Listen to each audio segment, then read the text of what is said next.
Hello, welcome. I'm Andy Crook, and I'm your host for this training topic all about failing fast, because slow failure kills. My mission is to help garage owners become more successful in business. How do I do that? Well, every week I try to go live on one of the 5 pillars of business as I see it. This week we're in the planning pillar, and we're looking at failing fast because slow failure kills. And this training topic is about something that makes lots of us squirm: failure. Most of us have been told that failure is bad, embarrassing, or even shameful. But here's the truth. In business, failure is inevitable. The latest figures from the UK Office for National Statistics suggest that 61% of the 2018 startups failed by 2023.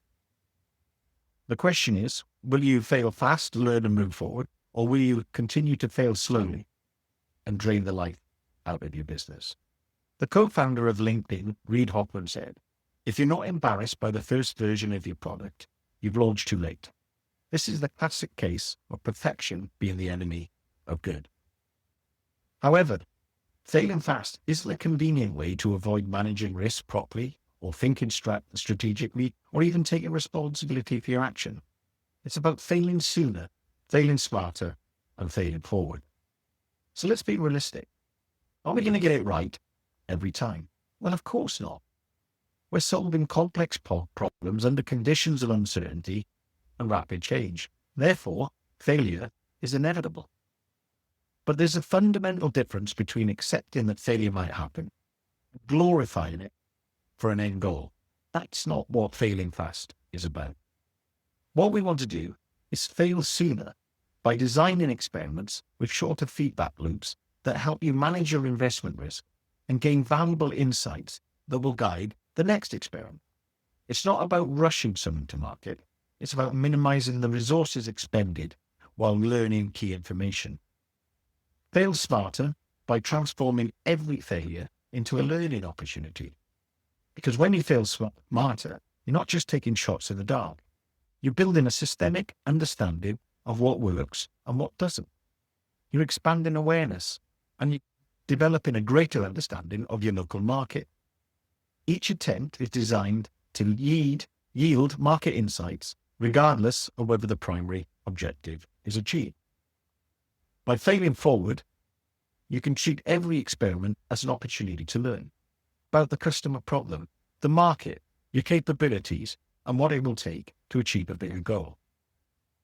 When we inspect the results of an experiment, you must decide whether you should continue, stop, or pivot.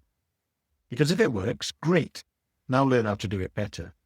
If it doesn't work, as you expected it to, how can you improve it? If it totally bombs, just move on to the next idea. Because Richard Branson said, business opportunities are like buses. There's always another one coming. Don't be wasting 6 months at the wrong bus stop. So let's look at some examples of failing sooner, smarter, and forward. Because failing sooner saves you time and money. So a garage I know invested in a new run flat tire machine because the rep had promised it would pay for itself. So they financed it, trained up the staff, rearranged the workshop, and 6 months later, yep, you guessed it, they fairly used it. That's a classic case of failing slowly. It ate money, it took up lots of time, and it damaged morale. Now compare that to another garage that was also looking at a new tire changer, but decided they would test the demand first. And what they did is they surveyed their customers' vehicles for around about a month. And what they were looking at is what percentage of their customers have 22-inch wheels or bigger and run flat tires, which is where the limitation was of their existing equipment. And this feedback loop was much shorter than buying the tire changer, investing in the training, moving everything around, what we would call a fail sooner experiment. And what they discovered was only 2% of vehicles needed the new tire changer. The old machine was going to do the job for now. So they dropped the idea immediately. Yes, they failed, but they failed fast. There was no debt and no wasted energy. Yes, they spend a bit of time on the survey, but that's all. And that is the difference. Because failing fast isn't about being reckless. It's about running small experiments before you commit the big resources. And remember this, the longer you wait, the more expensive the lesson. So now we're going to look at failing smarter, because failing smarter builds knowledge of what works, but also lets you know what doesn't. And here's another thing. Failing fast doesn't just prove what doesn't work. It will also tell you what does. So think about pricing. What if you were to bump up the MOT price by £10? You do it, and what you find is most of your customers don't even notice. That's a win. But what if you did it and they started to complain? You're thinking, oh, this isn't really working. So you decide to pivot. So you only add £5. And now customers are totally satisfied. You get very, very little pushback. Doesn't matter what happens, because either way you learn quickly. But if you do nothing and you sit on the fence for months, you will learn nothing. More importantly, if you do it, you discover the price sensitivity point of your customers. And this is interesting because when I ask garage owners about pricing, they often tell you whatever the price is of whatever service is we're talking about. That's the price point locally. That is all the local market will tolerate. That's what they tell me. So I asked them, how do they know? What testing have they done? What experiments have they run?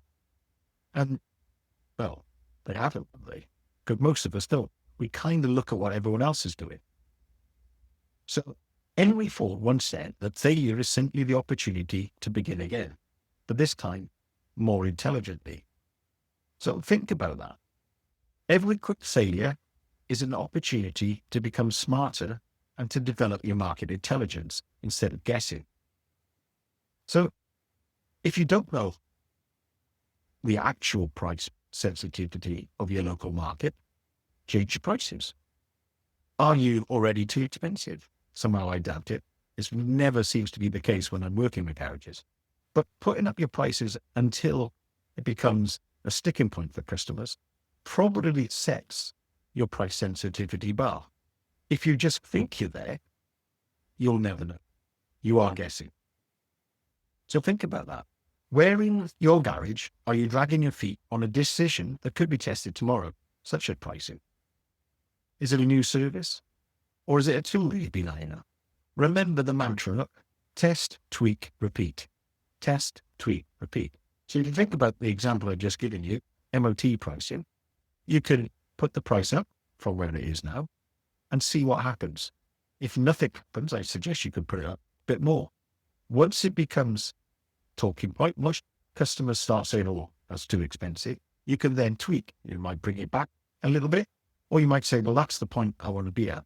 But the idea is you just keep going until you're satisfied you've got the answer. Test, tweak, repeat. Remember with the MOT, there is a maximum price you can charge, but very few garages are charging it.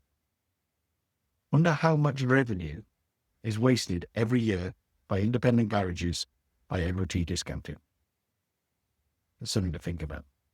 Remember, when you do change your price, you may also change your customers. It's funny that when you put your prices up, sometimes it acts as a filter for some of the customers that you don't want. And acts as an attraction, almost a magnet for the customers you might want. It's something to think about. But failing smarter builds that market intelligence of what works and what doesn't, gives you that price sensitivity. So what about failing forward? Well, failing forward keeps you ahead of the competition. It keeps you innovative. So a garage told me they'd spent months planning to launch an EV service. While they were perfecting the plan, a competitor just up the road just did it. All it took was a simple Facebook ad that resulted in a few jobs, which they used to learn about the local EV market and their capabilities. So what happened is they put an ad out and they got a couple of jobs out.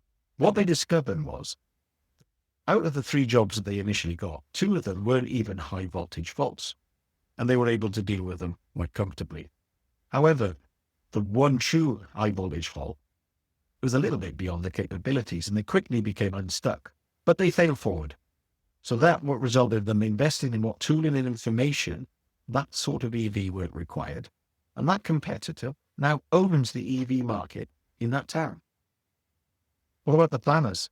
Well, they're still busy planning, buying all the orange tools, getting their website perfect, all without even launching their EV service.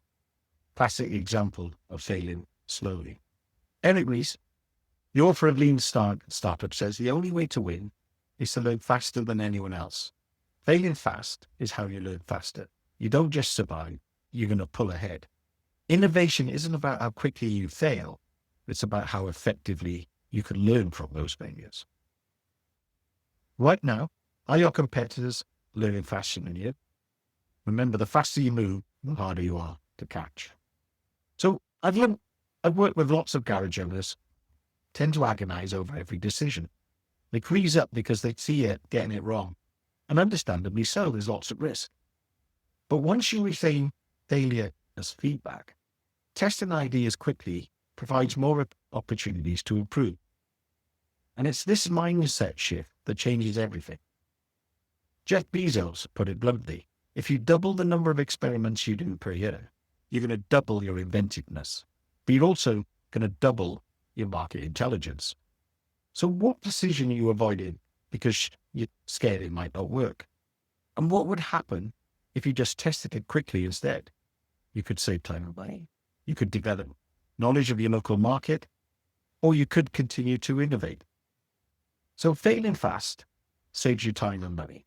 Failing fast builds local knowledge of what works and what doesn't. And failing fast keeps you ahead of the competition. Remember the mantra, test, tweak, repeat, test, tweak, repeat. But it's more than a mantra. It's also a mindset. The more open you are to failure, the more open you are to ideas, the more your business will grow. Continuous improvement loops, such as test, tweak, repeat, will identify opportunities through both success and failure. But remember, slow failure kills, fast failure fuels progress. So what's stopping you is probably starting. And if you should, you must. Thanks for listening. Catch you next time.